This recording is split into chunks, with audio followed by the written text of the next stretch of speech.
আসসালামু আলাইকুম। আজকে নিয়ে আসলাম আপনাদের মাঝে মূলা দিয়ে ডিমে ভরপুর পুঁটি মাছের রেসিপি।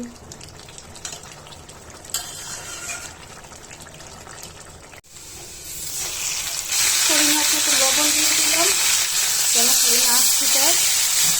হলুদের গুঁড়ো, মরিচের গুঁড়ো, ধনিয়ার গুঁড়ো, পরিমাণ মতন পানি। এখন মশলাটা ভালোভাবে ভুনা করে নিব। মশলাটা কষানো হয়েছে, এখন মূলাগুলো দিয়ে দিব। এই মূলার ঢেলা দিয়ে পুঁটি মাছ অনেক মজার হয়, আমার অনেক পছন্দ।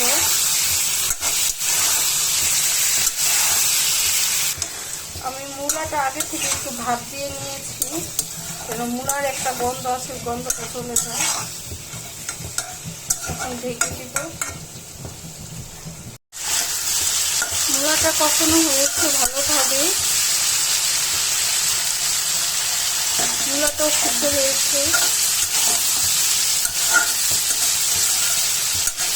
এখন আমি পুঁটি মাছগুলো দিয়ে দেব।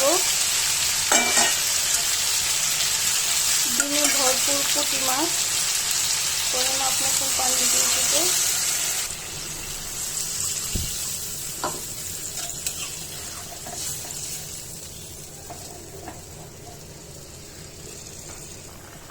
বলক চলে আসছে, এখন ঢেকে দিব, আস্তে আস্তে সিদ্ধ হবে।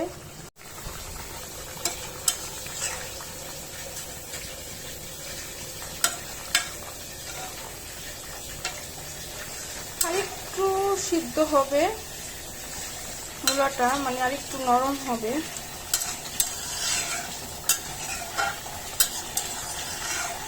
ঢেকে দিয়ে আস্তে আস্তে একটু নরম হবে।